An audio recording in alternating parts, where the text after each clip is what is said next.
नमस्कार, मेरा नाम डॉक्टर गौरव खान शर्मा। आज हमारे साथ एक क्रिकेटर हैं शहबाज अहमद। शहबाज, आप इंडियन टीम से भी खेल चुके हो? जी बिल्कुल। और लास्ट ईयर आईपीएल में SRH से खेले थे, इस साल आप लखनऊ से खेल रहे हो। तो शहबाज, एक बार शॉर्ट में बताओ आपको क्या कंप्लेंट थी?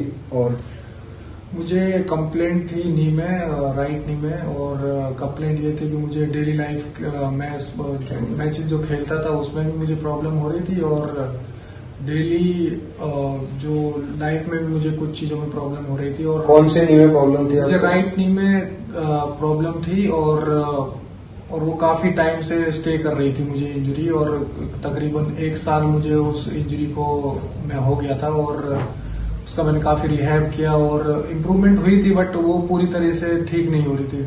तो शॉर्ट में बताएंगे शहबाज कि एग्जैक्टली सिम्टम क्या था, आपको दिक्कत क्या आ रही थी? सिम्टम्स मुझे ये थे इस इंजरी में कि जब मैं डायगनली भागता था रनिंग में, जब मैं running between the wicket batting में करता था, और डायगनली जब मैं फील्डिंग में टर्न लेता था, तब मुझे नी के इनसाइड अंदर की तरफ मुझे थोड़ी इरिटेशन होती थी, और वो धीरे धीरे ज्यादा बढ़ गई।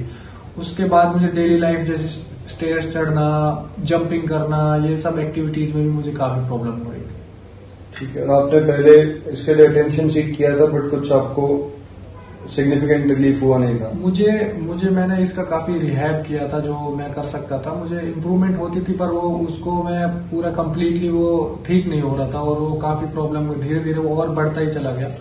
तो खेलने में आप परेशान रहने लग गए थे काफी? जी, एक कांस्टेंट इरिटेशन रहती थी? मुझे खास तौर से बैटिंग में काफी प्रॉब्लम आ रही थी। अच्छा, जब रन लेके वापस अपने रिटर्न रनिंग करते बिटवीन द विकेट और स्वीप शॉट खेलने में मुझे काफी प्रॉब्लम आ रही थी बैटिंग में।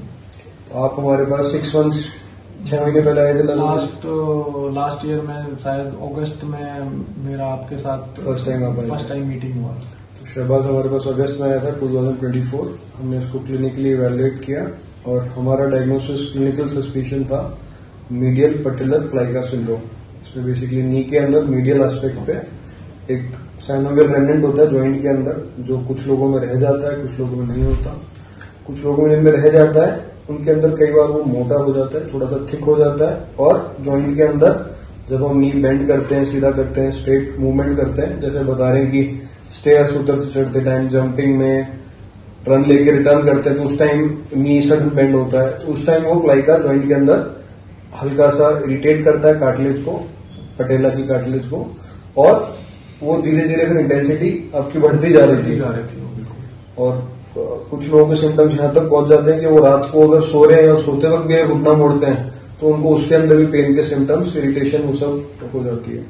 तो इसमें मेन जो इशू था आपके केस में, आपका डायग्नोसिस ही नहीं बना था कि आपका इशू क्या है। क्योंकि हमको पहले ऐसा था कि हमको मिनिस्कस में कुछ इश्यूज हैं, लेकिन वो डायग्नोज नहीं हुआ काफी टाइम तक, लेकिन जब उसको डायग्नोज किया तो वो अभी तो बिल्कुल ही ठीक हो गया। तो हमने इनका क्लिनिकल डायग्नोसिस किया, देन हमने इनकी पुरानी MRI रीएवैल्यूएट करी, और इनकी एक अल्ट्रासाउंड करी नी जॉइंट की, जिसमें हमको प्लाइका थिकन मिला, और बाजू की मीडियल पटला आर्टिकुलर कार्टिलेज में बहुत मिनिमल चेंजेस थे।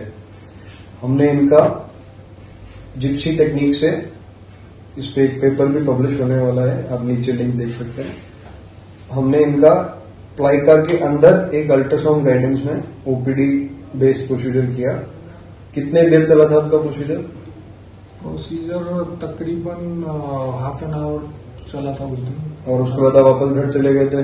उसके बाद मुझे प्रोसीजर के बाद कोई प्रॉब्लम नहीं हुई, मैं घर गया नॉर्मल, और मुझे डेली कोई प्रॉब्लम नहीं। और आपके सिम्टम्स कम कितने दिन बाद हो गए प्रोसीजर के? सिम्टम्स में थोड़ा टाइम, मैंने 1-2 दिन थोड़ा रेस्ट किया था, उसके बाद मैं नॉर्मल एक्टिविटीज करी, कोई पेन नहीं था। लेकिन फिर जब मैंने अपने आप को ग्राउंड में जब मैं गया, उसके बाद सडनली पूरा चेंज हो गया, और मुझे कभी अभी तक कोई फील नहीं हो उसका, और वो स्मूथ हो गया। सिम्टम्स आपके एकदम गायब हो गए? लास्ट 6 मंथ से मैं देख रहा हूँ, और मुझे कोई प्रॉब्लम नहीं है उस नी में, और उस जगह पे जो खास तौर से इंटरनल मुझे जो इरिटेशन होती थी, वो इरिटेशन अभी गायब है, नो प्रॉब्लम। तो 6-7 मंथ्स हो गए अपनी उस बात को? 6 या 7 मंथ। आप लगभग एसिम्टोमेटिक हो कम्प्लीटली? तो इनका हमने मिनिमली इन्वेजिव ट्रीटमेंट किया। इनका डायग्नोसिस था medial patellar plica syndrome, non surgical treatment था डे केयर बेसिस पे, एंड ये लगभग कम्प्लीटली एसिम्टोमेटिक है। आज हम किसी और कारण के लिए मिले हैं, बट ये इस चीज का है। तो शहबाज, इनमें आप कुछ मैसेज देना चाहोगे जो भी ये देख रहे हैं उसको, किसी को? मैं बस खास तौर से स्पोर्ट्समैन प्लेयर लोगों को ये बोलना चाहूंगा कि किसी भी इंजरी को अगर आप कैरी कर रहे हो तो उसका एक क्लिनिकली ठीक डायग्नोज होना बहुत इंपॉर्टेंट है कि आप किस इंजरी को कैरी कर रहे हो, उसके सिम्टम्स क्या है और वो कितने दिनों में सही होगी, उसका डायग्नोज होना बहुत इंपॉर्टेंट है। ऐसा नहीं है कि हम किसी चीज को गलत क्लिनिकली एसेस कर रहे हैं और उसके रिजल्ट आने क्योंकि रिजल्ट उसके ठीक नहीं होंगे। तो मैं यही कहूंगा कि आप अच्छे से अपना केयर करें और उसको डायग्नोज कराएं कोई भी इंजरी को।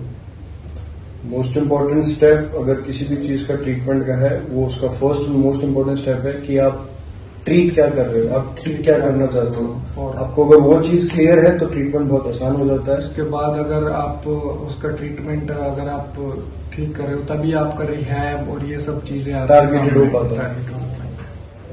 थैंक यू शहजाद, आपको गुड लक। इस साल हम आपको आईपीएल और इंडियन क्रिकेट टीम और सब जगह अच्छा करते हुए देखें, ये हमारी विशेष है। राजस्थान का मैच आप भी देखने आओ। Good luck, thank you.